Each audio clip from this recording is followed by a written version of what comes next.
तो अस्थमा के ड्रग्स हमने पढ़ लिए थे। आज हम ये छोटे छोटे क्लासेस है जैसे कि सीओपीडी के ड्रग्स और एलर्जिक राइनाइटिस के ड्रग्स और कफ के ड्रग्स पढ़ेंगे हम। सो सीओपीडी के ड्रग्स इतने इंपॉर्टेंट नहीं है, बट स्टिल आपको ये कॉम्बिनेशन वाला टेबल आ सकता है। अब सीओपीडी की जो थेरेपी है वो थोड़ी सी डिफरेंट है अस्थमा से। अब अस्थमा में हमने कहा था कि रिवर्सिबल चेंजेस होते हैं, रिवर्सिबल ब्रोंको कंस्ट्रक्शन होती है, but in case of COPD there is irreversible changes in the diameter of bronchi और इरिवर्सिबल ब्रोंको कंस्ट्रक्शन होती है। तो वहाँ पे हमारा ट्रीटमेंट गोल डिफरेंट था, यहाँ पे डिफरेंट है। यहाँ पे जस्ट हमने क्या करना है कि सिम्टम्स को हमने सप्रेस करना है। इसका कोई परमानेंट ट्रीटमेंट नहीं है, जस्ट ये है कि हम सिम्टम्स को सप्रेस करें, ठीक है। सो लिपनकॉर्ट में ग्रुप्स में डिवाइड किया है पेशेंट्स के। सीओपीडी के पेशेंट्स को ग्रुप ए में, ग्रुप बी में, ग्रुप सी में और ग्रुप डी में डिवाइड किया गया है। ग्रुप ए के पेशेंट में आप कोई भी ड्रग दे सकते हैं।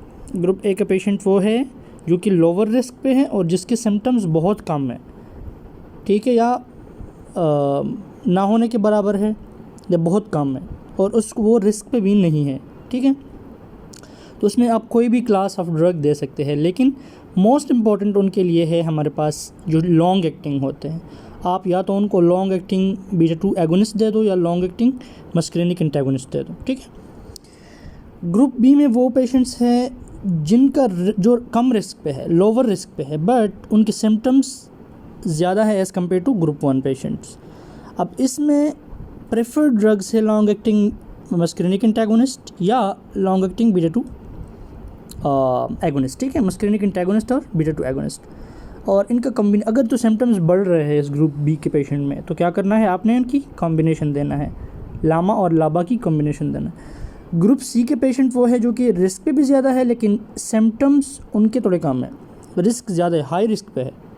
अब रिस्क फैक्टर्स कौन से हैं सीओपीडी की वो आपको पता होना चाहिए, लेकिन इनके सिम्टम्स क्या है, कम है। तो फिर क्या करना है, आपने लॉन्ग एक्टिंग मस्करिनिक एंटागोनिस्ट, ये इंपॉर्टेंट है, ये आपने देने हैं। प्रेफर्ड ड्रग आपका होना चाहिए लॉन्ग एक्टिंग मस्करिनिक एंटागोनिस्ट। अगर सिम्टम्स बढ़ रहे हैं या वो कोई हाई रिस्क जगह पे जा रहा है तो क्या करना है, फिर आपने कॉम्बिनेशन देना है, लामा और लाबा का या लाबा और कॉर्टिकोस्टेरॉइड्स का, इनका कॉम्बिनेशन देना। ग्रुप डी के पेशेंट्स हैं जो कि सबसे सीवियर पेशेंट्स होते हैं, ये रिस्क पे भी ज़्यादा होते हैं और उनके सिम्टम्स भी ज़्यादा होते हैं। तो आपने हमेशा प्रेफर करना है कॉम्बिनेशन। कॉम्बिनेशन में कौन सा, वही पुराना वाला कॉम्बिनेशन लामा प्लस लाबा, जो कि classic combination in patient with COPD, ठीक है। और अगर वो एस्केलेट कर जाते हैं उसके सिम्टम्स तो फिर लामा और लाबा के साथ आपने कॉर्टिकोस्टेरॉइड्स को भी ऐड करना है, बट आपने देखना है कि उसकी जो फोर्स्ड एक्सपायरेटरी वॉल्यूम कितना है। अगर तो फोर्स्ड एक्सपायरेटरी वॉल्यूम 50% से कम है और उसको क्रोनिक ब्रोंकाइटिस भी है साथ, तो फिर आपने मोनोक्लोनल एंटीबॉडीज़ भी ऐड कर सकते हैं, या मोनोक्लोनल एंटीबॉडीज़ जो दूसरे होते हैं, मोन्टेलिकास ज़ेपिरोलुकास वाली क्लास के ड्रग है, रोफेनोकास्ट, ये आपने दे सकते हैं। अच्छा, अब classes of drugs in patient with COPD, सबसे फर्स्ट वाला ब्रोंकोडाइलेटर्स में कौन से देने हैं, लामा और लाबा देने हैं। शॉर्ट एक्टिंग हम देते नहीं हैं। पेशेंट ऑफ सीओपीडी में हम कौन सा ड्रग देंगे, लॉन्ग एक्टिंग, या तो मस्करिनिक एंटागोनिस्ट या बीटा-2 एगोनिस्ट देंगे, बट लॉन्ग एक्टिंग होना चाहिए, शॉर्ट एक्टिंग नहीं चलेगा यहाँ पे। तो foundation therapy for patient in COPD is what, LAMA और लाबा, ठीक है। Tiotropium is gold standard, this is MCQ, ठीक है, कि tiotropium gold standard therapy for stable COPD कौन सी ड्रग है, टायोट्रोपियम। आप ये नहीं भूलना आपने, अगर क्वेश्चन पूछे MCQ आ जाए कि गोल्ड स्टैंडर्ड थेरेपी या gold standard drug for patient with stable COPD, तो आपने बोलना है कि टायोट्रोपियम है, जो कि बिलोंग करता है to the class of LAMA. LAMA plus LABA का कॉम्बिनेशन ये ज़्यादातर पेशेंट्स के लिए प्रेफर करते हैं, but patient must belong to the group of A BCD। A वाले पेशेंट को कॉम्बिनेशन कभी नहीं देना, उसमें कोई भी दे दो, एक दे दो, ज़्यादा ड्रग्स उसको नहीं देने। इनहेल कॉर्टिकोस्टेरॉइड्स आपको मैंने बोला कि जो फोर्स एक्सपायरेटरी वॉल्यूम है अगर 50% से 60% से कम है तो फिर आपने ICS ऐड करना है। अदरवाइज़ तो ICS हम देते हैं इन पेशेंट विद एलर्जिक राइनाइटिस और अस्थमा। COPD में इसका कोई ख़ास रोल नहीं। रोफ्लोमिलास्ट ये आपने जब फोर्स एक्सपायरेटरी वॉल्यूम 50% से कम हो तब देना है, और उस पेशेंट को क्रोनिक ब्रोंकाइटिस हो, but this is not that much important. Antibiotics जब आपको पता है कि इन्फेक्शन का यूज़ है या इन्फेक्शन का रिस्क है तो आप दे सकते हैं। अब smoking cessation is important because the COPD is caused by smoking. Smoking is the primary cause of COPD। सो आपने स्मोकिंग के सेसेशन को स्मोकिंग को मस्ट सेजेट करना है, क्योंकि अगर पेशेंट स्मोकर है सो ये ड्रग्स वहाँ पे इफ़ेक्टिव नहीं होंगे। Oral corticosteroids are not recommended except in some cases, जो कि हमने ऊपर डिस्कस किए। फोर्स एक्सपायरेटरी वॉल्यूम अगर 60% से कम है तब हम दे सकते हैं इसको। Okay, let's discuss this MCQ। ये छोटा सा टॉपिक था COPD के ड्रग्स का। A 58-year-old woman with COPD has been hospitalized 3 times in the past year for COPD exacerbation। ये हमने ऊपर भी वैसे MCQ आई थिंक किया था।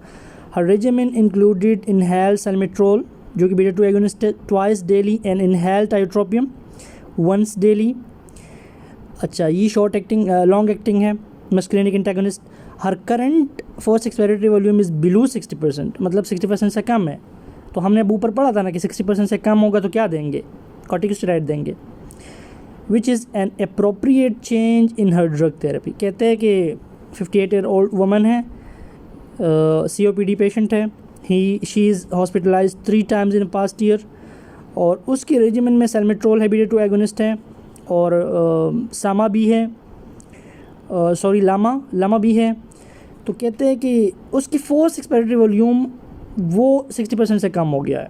ठीक है, तो हमने कौन सा ड्रग इसमें ऐड करना है? तो हमने क्या करना है, डिसकंटिन्यू टायोट्रोपियम। नो, डिसकंटिन्यू तो नहीं कर सकते क्योंकि टायोट्रोपियम का तो बहुत रोल है उधर, लॉन्ग एक्टिंग को हम नहीं कर सकते स्टॉप। डिसकंटिन्यू सैल्मेट्रोल को भी नहीं कर सकते, this is also long acting. Change salmeterol to LABA ICS combination product. अच्छा, इसके साथ हम क्या कर, इसका मतलब है कि कॉर्टिकोस्टेरॉइड ऐड करो, इनहेल्ड कॉर्टिकोस्टेरॉइड इसके साथ ऐड करो, जैसे कि सैल्मेट्रोल फ्लूटिकासोन, ये combination. So this will be effective because force expiratory volume is less than 60%। So we need to add what, fluticasone और other inhalational corticosteroids in order to increase its force expiratory volume। ठीक है, so this one will be the correct option। okay, let's go। ये है अच्छा, allergic rhinitis के drugs हमने पढ़ लिए थे क्लासिफिकेशन में। मैं थोड़ा सा दोबारा से दिखाया था आपको क्लासिफिकेशन, सिंपल सी क्लासिफिकेशन है। 3 क्लासेस ऑफ ड्रग्स है यहाँ पे, but I am unable to open this screenshot currently। Okay, नहीं हो रहा ओपन, तो हमने दोबारा ड्रॉ करना है यहाँ पे। अच्छा, एलर्जिक राइनाइटिस के ड्रग्स में सबसे फर्स्ट था H1 रिसेप्टर ब्लॉकर।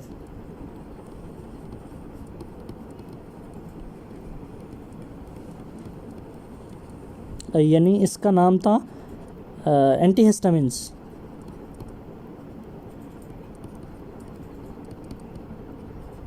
ये था एंटीहिस्टामिन्स थे, सबसे इम्पॉर्टेंट क्लासेस में था एंटीहिस्टामिन्स वाला। दूसरा था हमारे पास इनहेल्ड कॉर्टिकोस्टेरॉइड्स।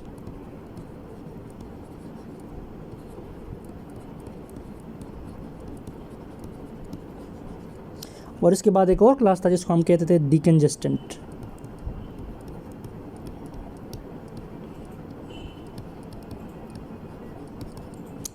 और इसको हम कहते थे अल्फ़ा एगोनिस्ट थे। हाँ, अल्फ़ा एगोनिस्ट थे। सो ये 3 किस्म के ड्रग्स थे। डिकंजेस्टेंट्स वाले ग्रुप्स भी हम पढ़ेंगे, इसमें 3-4 ड्रग्स आते हैं। और जो H1 रिसेप्टर ब्लॉकर्स है या एंटीहिस्टामिन्स है, इसमें ड्रग्स आते थे सिट्रिजिन और लोराटिडिन। कॉर्टिकोस्टेरॉइड्स में फ्लोटिकासोन और मोमेटासोन वगैरह थे, और डिकंजेस्टेंट में फिनाइलेफ्रिन वगैरह के ड्रग्स थे जो कि हम अभी पढ़ेंगे। अब वो क्लासिफिकेशन वाला टेबल खुल नहीं रहा, वरना तो मैं आपको दिखा देता, बट यही ड्रग्स है उधर।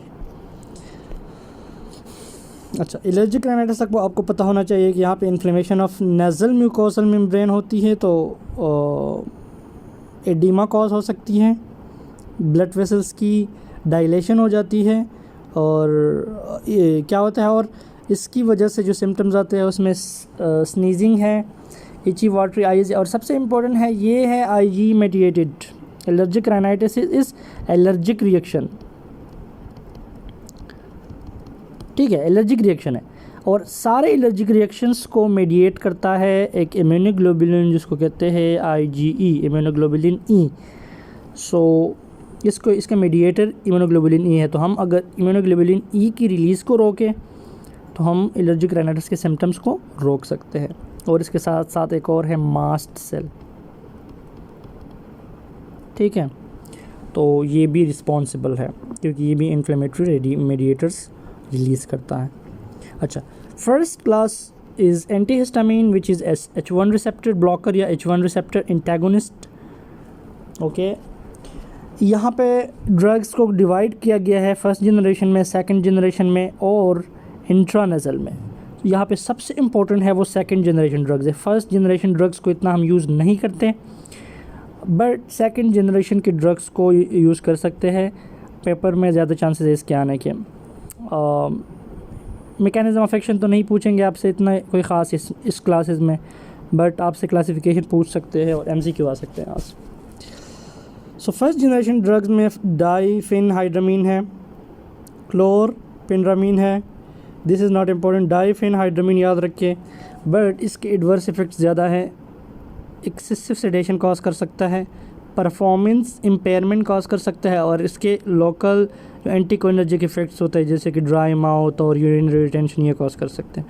तो एंटीकोलिनर्जिक इफ़ेक्ट्स, सेडेशन और performance impairment, these are the adverse effects of first generation antihistamines. So due to its adverse effect, it is not preferred in patient with allergic rhinitis generally. इसको नहीं देते, ठीक है, due to its adverse effects. Second generation drugs are preferred for allergic rhinitis. ठीक है, तो preferred drugs for allergic rhinitis are antihistamines second generation such as loratadine and cetirizine. ये है। अब क्यों है प्रेफर्ड? क्योंकि इसके एडवर्स इफेक्ट कम है। एडवर्स इफेक्ट कौन सा था? ऊपर के ड्रग्स का सेडेशन। सो इसका सेडेशन भी नहीं है और जो एंटीकोलिनर्जिक इफेक्ट्स है वो भी बहुत कम है, सो इस वजह से हम इसको प्रेफर करते हैं।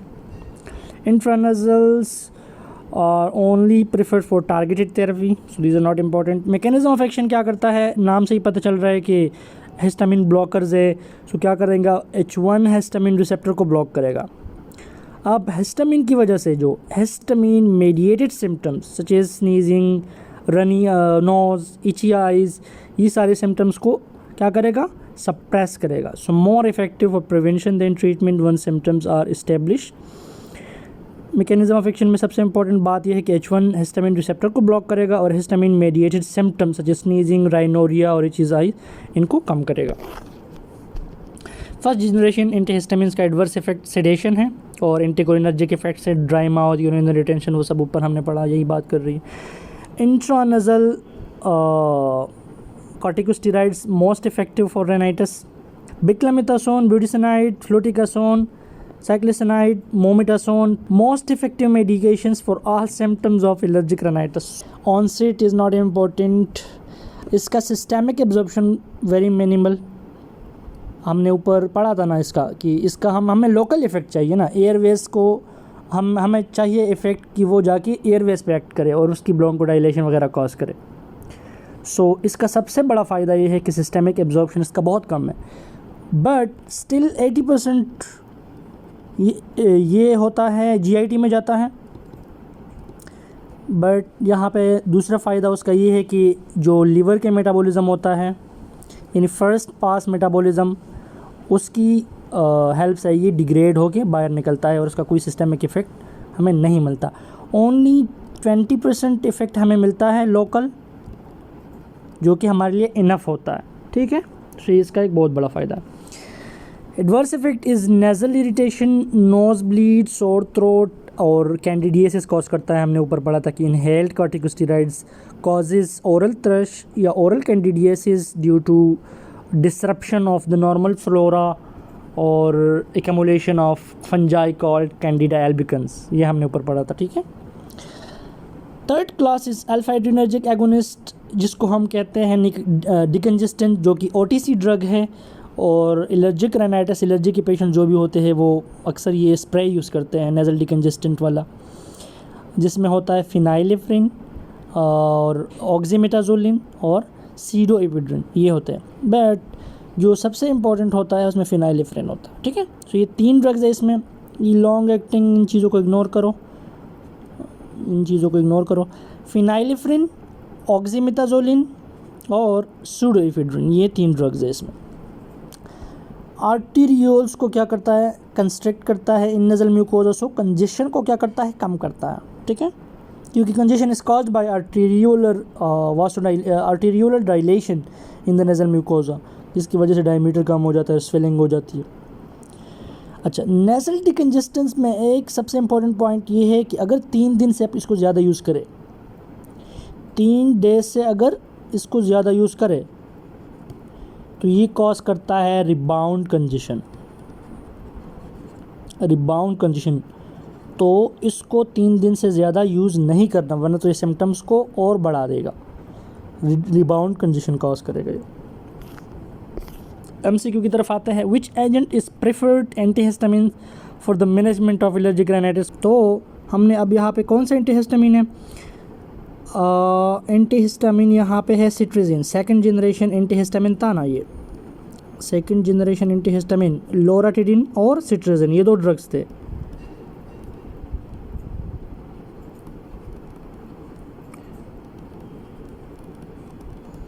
ठीक है, so these are preferred drugs.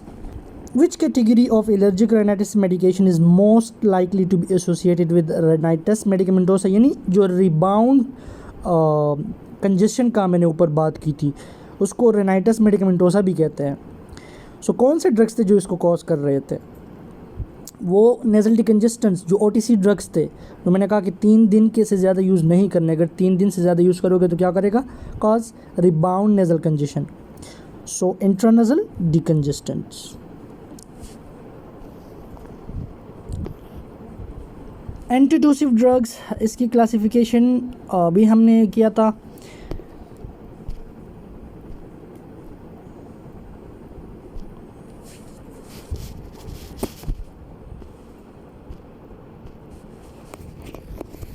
Still I am unable to open this screenshot again, but I will draw it. Antitussive drugs में हमने 3 क्लासेस में क्लासीफाई किया था ड्रग्स को। एक था ओपियोइड्स, दूसरा था नॉन ओपियोइड्स और तीसरा था हमारे पास म्यूकोलिटिक्स और एक्सपेक्टोरेंट्स। ठीक है, ये ओपियोइड्स में कोडीन आता था, सबसे इम्पोर्टेंट ड्रग्स। इसमें कौन था इम्पोर्टेंट ड्रग था इसमें, कोडीन। नॉन ओपियोइड्स में हमारे पास आता था बेंजोनाटेट,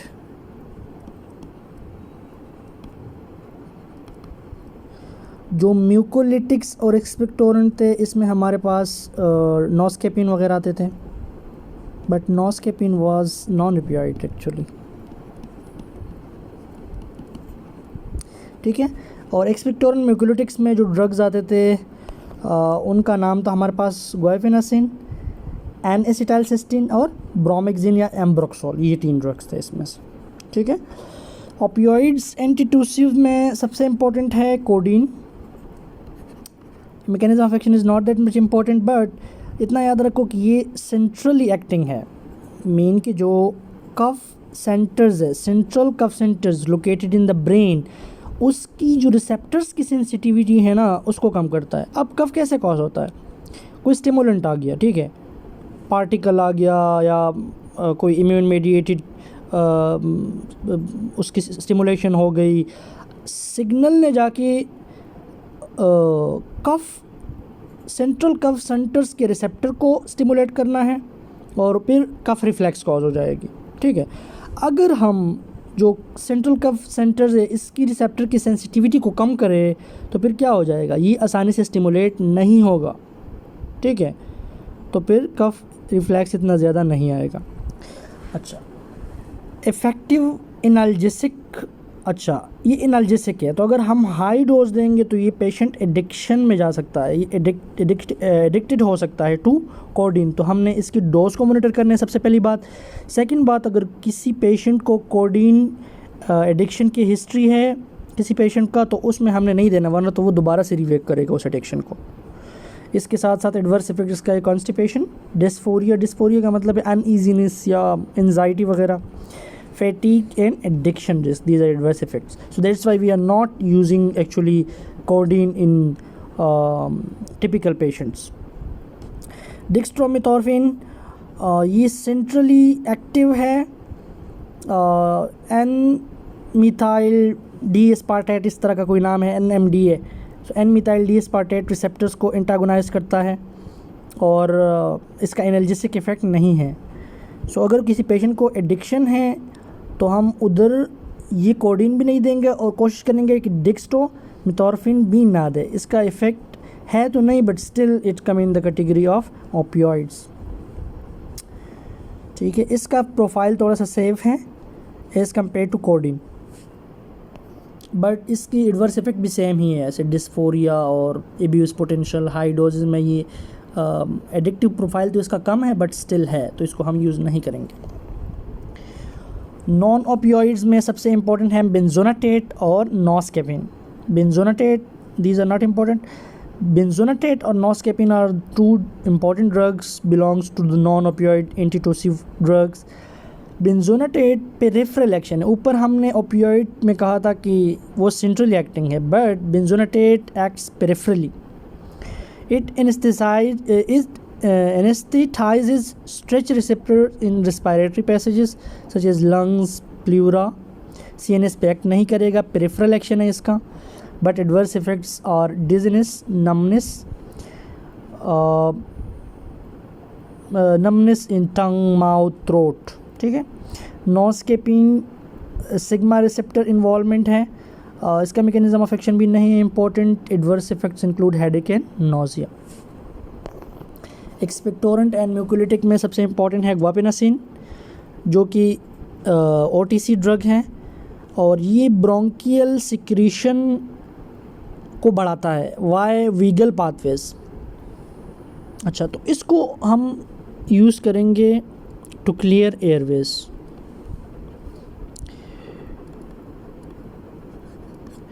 एयरवेज में कोई डस्ट है, कोई इन्वेडर है, तो उसको क्लियर करने के लिए हमें थोड़ा सा थिन और ज़्यादा अमाउंट, जिसको हम कहते हैं copious amount of bronchial secretions हमें चाहिए, ताकि उस जो पार्टिकल वगैरह है उसको बाहर आ जाए कफ रिफ्लेक्स के साथ।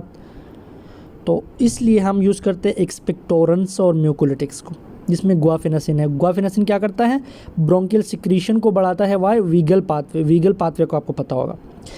Available in combination with codeine, और जो कोडीन वगैरह होते हैं वो कफ की रिफ्लेक्स को कम करेंगे, जबकि जो थोड़ा बहुत रिफ्लेक्स आएगा तो उसका फ़ायदा ये होगा कि एयरवेज क्लियर हो जाएंगे। सेकेंड ड्रग इज़ एनिसिटाइलसिस्टीन, जो कि म्यूकोलिटिक है। इसका मैकेनिज्म ऑफ एक्शन इतना इंपॉर्टेंट नहीं है, बट ये रिड्यूस करता है म्यूकस विस्कोसिटी को। अगर म्यूकस थिन होगा तो वो आसानी से बाहर आएगा ना, अगर विस्कस होगा तो वो तो स्टिक हो जाएगा, वो तो और मसाइल क्रिएट करेंगे। तो हमें थिन म्यूकस चाहिए और ज़्यादा अमाउंट में चाहिए, ताकि उधर क्लियरेंस हो जाए उसकी। तो ज़्यादा अमाउंट के लिए ग्वाफेनासिन और उसकी विस्कोसिटी को कम करने के लिए N-acetylcysteine. It can cause cough reflex. Okay, bromhexine and ambroxol, these are mucolytics. These induces the copious bronchial secretion. Copious means ज़्यादा amount of bronchial secretions. Adverse effects include rhinorrhea, GI irritation, hypersensitivity. Codeine causes addiction and constipation. So this is important, MCQ में आ सकता है। Okay, MCQ discuss करते हैं। 32-year-old man with a history of opioid addiction presents with cough due to viral upper respiratory infection which is appropriate symptomatic treatment for cough in this patient. इसमें कौन सा है?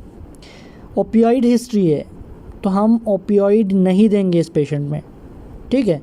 गुआफेनासिन, डिक्स्ट्रोमेथॉर्फिन, गुआफेनासिन, codeine और बेंजोनाटेट and ये तो है ही नहीं, मेंटलोकास्ट का तो इससे कोई ताल्लुक ही नहीं है, तो अस्थमैटिक ड्रग्स है। और गुआफेनासिन में हमारे पास कोडीन आ गया जो कि ओपियाइड है, तो इसको भी हम नहीं देंगे। जो गुआफेनासिन, डिक्स्ट्रोमोथ, ये भी इसमें भी आ गया वो जो कोडीन वाला क्लास था, तो ये हम दोनों नहीं देंगे क्योंकि इसमें डिक्स्ट्रोमेथॉर्फिन है विच इज़ ओपियाइड, ये भी ओपियाइड है, ये भी ओपियाइड है, तो ये दोनों नहीं देंगे हम। बेंजोनाटेट इज़ नॉन ओपियोइड तो हम इसको देंगे। और मोंटेलोकास्ट तो अस्थमैटिक ड्रग है। Which statement describes appropriate inhaler technique for dry powder inhaler. यहाँ पे इसको हमने डिस्कस नहीं किया है, बट ये बुक में एक पैराग्राफ गिवन है, इतना इंपॉर्टेंट नहीं है कोई, बट आपकी नॉलेज के लिए MCQ है लिपन कोर्ट में। अच्छा, एक होता है DPI, इसको थोड़ा सा डिस्कस कर लेते हैं। एक होता है क्या? DPI, और दूसरा होता है MDI।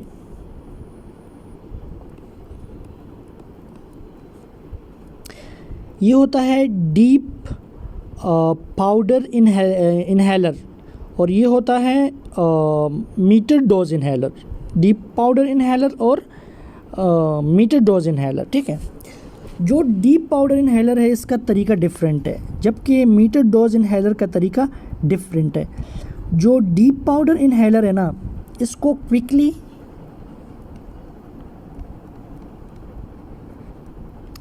और फास्ट एंड क्विकली इसको क्या करना है, एडमिनिस्टर करना है, क्योंकि ये स्टिक हो जाता है, उधर एग्रीगेशन हो जाती है इसकी। तो एग्रीगेशन को रोकने के लिए इसको क्विक एडमिनिस्टर करेंगे, जबकि मीटर डोज इनहेलेशनल के लिए आपने स्लो और पीरियड्स एपिसोडिक, मतलब थोड़े थोड़े स्पेस के बाद, पेसर उसको हम इलेक्ट्रम में यूज़ करते हैं, उसको इसमें हमें यूज़ करना है, ठीक है। स्पेसर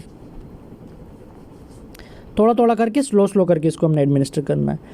तो MCQ है हमारे पास कि which statement describe appropriate inhaler technique for dry powder inhaler. हमने ऊपर पढ़ा कि इसको क्या करना है, quickly inhale quickly and deeply to optimise drug delivery to the lungs, ठीक है। This is the correct option. Inhale slowly and deeply just before and throughout actuation, this is for MDI, meter dose inhaler. और Raynaud's mouth, this is for corticosteroids. Corticosteroids causes candida albicans infection called oral thrush या candidiasis. So इसके लिए हमने Raynaud's mouth before inhaler use to decrease adverse effects such as candidiasis. So यहाँ पे chapter and होता है हमारा। जो समरी है तो इसको आप मस्ट पढ़ें। अगर आप ये समरी वाले टेबल्स भी कर लेते हैं ना जो एंड पे मैंने ऐड किए हैं, सो आपका चैप्टर वैसे हो जाएगा इंशाल्लाह। बट कोशिश करें कि पूरे चैप्टर ही पढ़े। अगर तो पेपर की रात जो पढ़ने वाली चीज़ें होती है, लास्ट में समरी जो मैंने ऐड की है, तो ये उसके लिए है, ठीक है। ओके।